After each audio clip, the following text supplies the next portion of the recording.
How's it going everyone? It is Panjano here, and in this video I'm going to be bringing you the NVIDIA Control Panel Ultimate Optimization Guide. In this video we're going to be going through every single setting and feature within inside of the NVIDIA Control Panel to set on your system to ensure that you're getting the best FPS possible, the best visuals possible, the lowest latency, and the best overall experience from your graphics card, and how to set up and use some features to tailor your experience to your personal preference for the games and experience you want from your GPU, including all of the brand new features, how to set them up properly for your system to ensure that you're getting the best FPS possible, the lowest input latency, best visuals, and are able to access and utilize some of the brand new features of your graphics card to ensure that you're getting the best experience possible. As always, if you do enjoy this video and are happy with your results, please do consider leaving a like, with all of that and more coming straight after a message from today's video sponsor. Tired of seeing the Activate Windows watermark, built a new PC, or just want to own Windows at a major discount? Head over to WhoKeys to purchase a Windows 10, 11, Home or Pro OEM key at a major discount. Make sure to use code PAN20 for a further 20% off at checkout, where you can use a safe and secure payment methods such as PayPal. Once your key is delivered, simply input the key inside of Windows and boom, you're now completely activated and own Windows forever. You'll now have access to all features and no more watermark.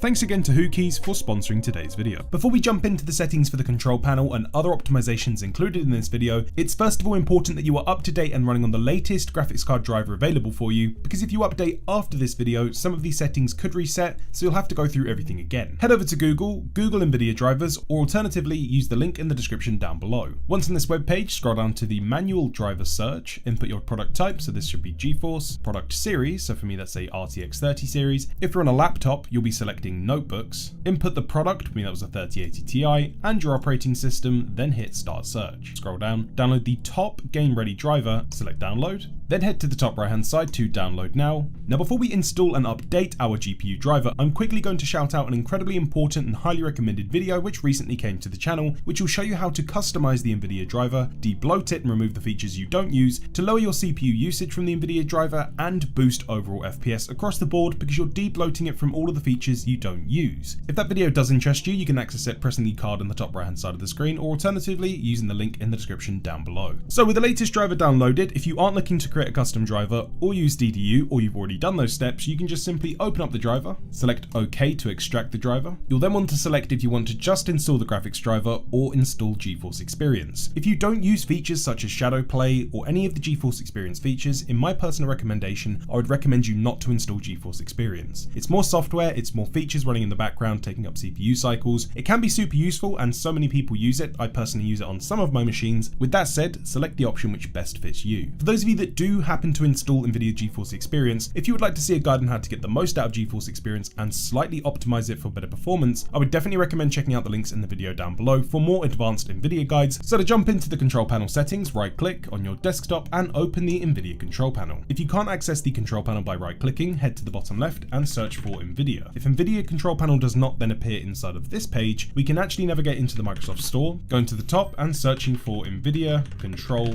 Panel. Selecting the app, then selecting download with inside of this page, wait for it to install, then select open. Once you've booted into the NVIDIA control panel, we can start off by going to the top left hand side to adjust image settings with preview. Inside of here, we're first of all going to change my preference at the bottom and drag this over to performance. Once that's then been set, we're going to then go up to use the advanced 3D image settings and then select apply. This will allow you to use all of the custom options, and if for some reason the NVIDIA control panel somehow manages to default to use the preference, it will be on performance. We can then head up to manage 3D settings on the left hand side, and this is where we're going to find the bulk of the settings within inside of here. Some individual settings which we'll be going over will be best on some systems depending on what it is that you're doing, and we're going to be covering all of that in this video. Starting off at the top, we have global settings and program settings. If you select global settings, this is going to be the settings which have been set across the driver for your GPU. If we set program settings and select individual games or applications, you can set up these settings just for that program individually. For now, we're going to be focusing on the global settings, so select the top left hand side, global settings, and starting off with image scaling. This is one of the most important settings with the latest NVIDIA drivers and has been a major update since my previous NVIDIA control panel guide. NVIDIA image scaling, or NIS, is one of the best features to come to NVIDIA drivers in recent history. This will apply an upscaling algorithm to lower your in-game resolution, similar to technology such as DLSS or AMD's FSR, but this is at a driver level. So you can boot into any game, set your in-game render resolution to anything below your monitor's native resolution. Once a resolution below has been selected, NIS will then kick in, apply apply an upscaling algorithm so it would look better than normal if you were just running a slightly lower resolution, whilst providing you with the major performance uplift of running a slightly lower resolution in more GPU bound games. And in most machines, I would definitely recommend having NIS enabled. The only time I'd recommend setting NIS or image scaling to off would be if you're not planning on using it. If you have NIS turned on and you always play your games at your monitor's native resolution, so in this case, if you had a 1080p monitor and all of your games are set to 1080p and you don't plan on lowering that, having NIS active could actually be giving you slightly lower performance in that case because you aren't utilizing the technology, you just have it turned on in the background. So only turn this on if you plan on using it,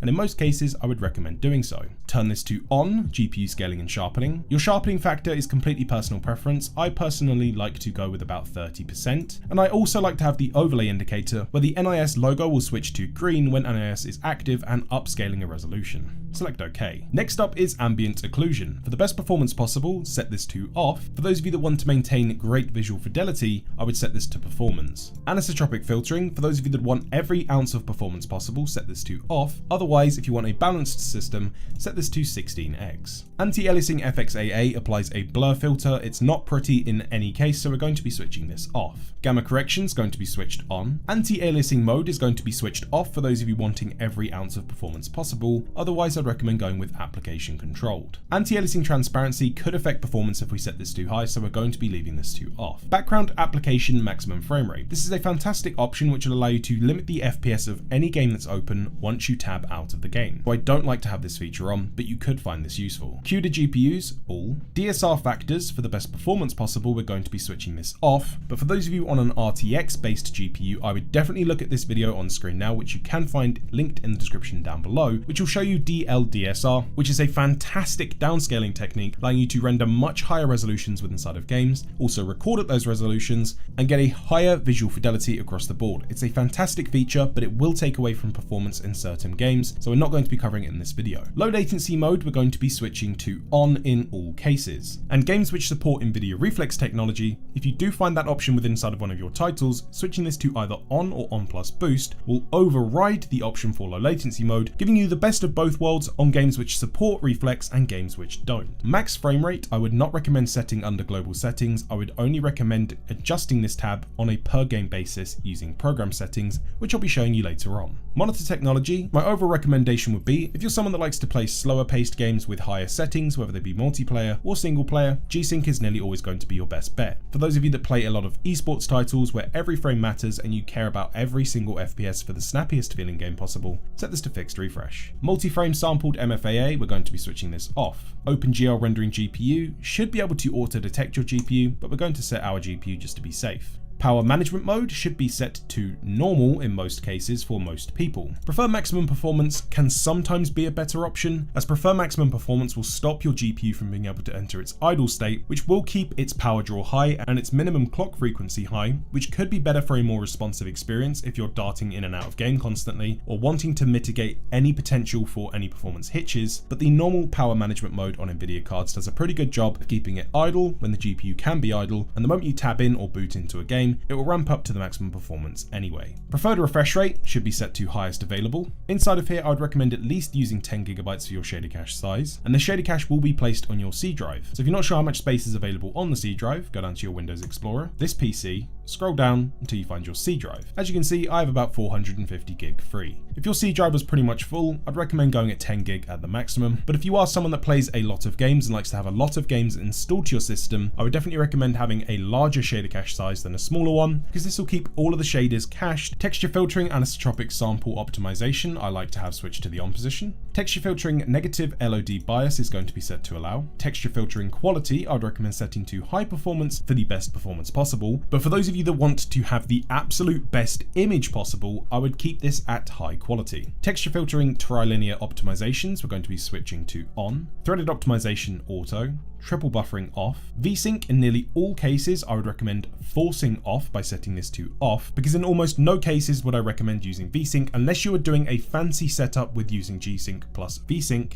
in which there are tons of other guides across the internet which will show you more in depth those two settings. Unless you're doing anything like that, VSync should be turned off in nearly all cases, and the fantastic thing about switching it off in this case is that games which have a manual VSync FPS cap, such as Apex Legends or Escape from Tarkov, switching VSync to off in the control panel but setting it on in game will allow you to bypass that FPS lock, allowing you to achieve the FPS possible from your machine and not be artificially capped. For the two virtual reality settings at the bottom, only change those settings if you do have a VR headset which you actively use. I'd recommend setting virtual reality pre-rendered frames to 1 for the lowest latency, or 2 for slightly better performance with a small sacrifice to latency, and variable rate super sampling I would recommend switching to always on and could provide you with a hefty performance uplift in the right circumstances. Once those settings have been completed, go to the bottom right hand side and hit apply. And remember, at any time if you quickly want to revert to the NVIDIA recommended settings, head up to the top right hand side, hit restore defaults, and that will then change all of the settings back to the NVIDIA recommendations if for some reason you don't want to use these settings anymore. We can then head up to program settings where I'll show you a few options you may want to change on a per game basis. Go to the select a program to customize feature. For me, I'm going to use Counter-Strike for this example. You can then change individual settings for image scaling. The only other settings I'd recommend potentially adjusting on a per game basis would be your low latency mode. You could find that ultra or off could provide you with slightly better performance, but the most important feature with inside of here would be to use the maximum frame rate option. For CSGO, I like to have my FPS capped at 4 times my monitor's refresh rate, so 4 times 144 is 576. This can be any FPS cap for any game, and because it's on a per game basis on a driver level, once you press OK and apply that setting, it's set up, you never have to think about it again, and every single time you boot the game, it's going to have that FPS cap and run exactly how you want it to. Next up is configure surround PhysX. Head over to the PhysX settings on the right hand side, change this from auto detect and set this to your GPU. Heading down to change resolution. I'd recommend doing this on both of your monitors. For the most part, unless you are using some sort of funky monitor or a TV, I'd recommend navigating down to the PC resolutions, setting the resolution which is marked as native, going over to the right hand side to refresh rate, and always set the highest refresh rate possible for the monitor. Go down to apply. Go to your next monitor, scroll down to PC once again, select the native resolution, go to the right hand side to refresh rate, and again set the highest refresh rate possible for that monitor. Heading down to adjust desktop color settings. Again, this is on a per monitor basis. Start off with your first monitor. In many cases, you could find that you get better colors from NVIDIA by selecting the override reference mode. Alternatively, the only setting I really like to change inside of here, especially for those of you that play a lot of esports titles, is the digital vibrance. Drag this slider around on your PC and you'll instantly see your saturation on your PC going all over the place. I like to have mine set to 80%. This could be too high for you, but set this to wherever you feel comfortable. We're then going to skip a few sections and head down to adjust desktop size and position. Once again, this is going to be on a per monitor basis, so you'll need to do this for your first monitor,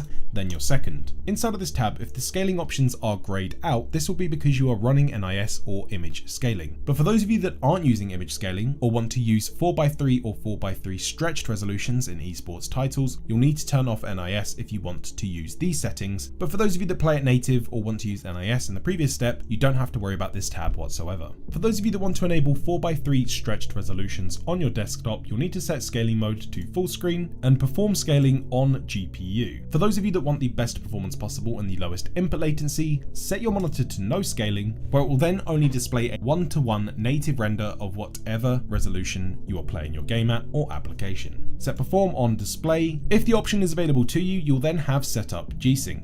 Now in this video, I'm not going to be covering whether or not you should be using G-Sync. In my personal opinion, you should be using G-Sync if you play with your graphics settings quite high, play on a high resolution, and play single player or slower games where you typically get under your monitor's refresh rate for FPS. Alternatively, for those of you that want to get every FPS possible, you optimize all your games and you're often getting FPS over your monitor's refresh rate, or if you just want the lowest input latency possible, I would recommend unchecking these options and not using G-Sync. Last but not least, we have the video settings. These aren't particularly that important, so I like to just select my monitor, select use NVIDIA settings, head over to advanced, set the dynamic range to full, select apply, head over to the second monitor, and repeat that step until all monitors have those settings. At this point, I'd recommend booting into some of your favorite games, trying out some of the new settings you've enabled, such as FPS caps, low latency mode, and image scaling if you've set it up. Remember, to use image scaling, you'll need to go into your rendering resolution of any game and adjust it to anything lower than your native resolution. So if you're playing at 1080p, try going to 900p, then go down to 720p, 1080p and keep going down lower and lower and lower until you find that fine balance of where you're still happy with the game visually, but you're seeing a major FPS bump. Remember, with image scaling, if you have it turned on but don't use it in your games, you will see a slight performance decrease, so only have that setting on if you are going to actively use it. And this now leads us on to the NVIDIA laptop or notebook section to ensure that you are getting the best performance possible. Flip the laptop over, find your make and model of the laptop, do some Googling and see if your laptop has a MUX switch available with inside of it. If there is a MUX switch available inside of your laptop, I would nearly always recommend turning the MUX switch on, which will offer phenomenal performance increases, sometimes up to 30% in most games. If you're wondering what a MUX switch is, nearly all laptops with a dedicated GPU, in this case a dedicated NVIDIA GPU, will nearly always use the integrated graphics chip on the CPU to provide data to your laptop's screen. This means that the GPU on your laptop is sending information to your CPU, which is then being displayed by the CPU's integrated graphics back up to the laptop's monitor, increasing latency as you're adding an extra rendering layer throughout that whole process. Using a MUX switch will allow the GPU to directly output to your laptop's display, skipping the step of going to the CPU's iGPU, which will in turn lower latency and increase performance phenomenally. Now, if your laptop doesn't have a MUX switch, there is a way around this, and the way in which you would do this would be to connect the laptop via HDMI or DisplayPort to an external monitor, ideally one that has the same resolution as your laptop. So for me, that's a 1080p laptop connected to a 1080p display. Make sure that the laptop display has then been turned off and is only outputting to the monitor. Once that's done, you're then not using something known as NVIDIA Optimus, which will then cut out that iGPU rendering process from the CPU of your laptop, freeing up tons of extra performance, lowering render latency, and providing a massive FPS increase. For those of you running on laptops, I would nearly always recommend enabling NVIDIA image scaling and running on a slightly lower rendering resolution, because laptop GPUs are typically a lot weaker than their desktop counterparts, so you'll see a phenomenal performance increase from taking that extra bit of load off of the GPU. Pair that with using an external monitor to not be using Optimus, or enabling a MUX switch on your laptop. Combining those two steps could have you see phenomenal FPS improvements on nearly all laptops. And to close out this video, we then have the benchmark section where we'll be covering overclocking and GPU undervolting. Overclocking and undervolting are something I would definitely recommend considering if you are pursuing the best performance possible. Undervolting can be one of the best things you can apply for a modern NVIDIA GPU due to the way the boost algorithm works. Then undervolting your GPU will maximize the GPU's efficiency, bringing down the overall temperature and power usage, allowing your GPU to continue to scale, bringing down your power bills, bringing down your overall temperature, and unlocking more performance and more performance scaling because you aren't getting as close to the power limit or temperature limit of your GPU. That is an incredibly brief overview of it, and whether you're running on a desktop or a laptop GPU, undervolting is incredibly important, and that's why I have the ultimate GPU undervolting guide coming to the channel very soon, or it could even be live now. So be sure to check out the channel or use the link in the description down below to see if that video is available. And if that does interest you, I would 100% recommend it to anyone, because if you take the time to undervolt your GPU, you'll get phenomenal performance. It's a win-win-win-win. Let me know of some of your favorite features and your results in that comment section down below, as it's always fantastic to hear from you. And if you have enjoyed this content, consider leaving a like, subscribing to the channel, pressing the bell notification to be notified as soon as a new video goes live. And thank you ever so much for taking the time to watch this video. I'm Panjano, and I'll see you in the next one.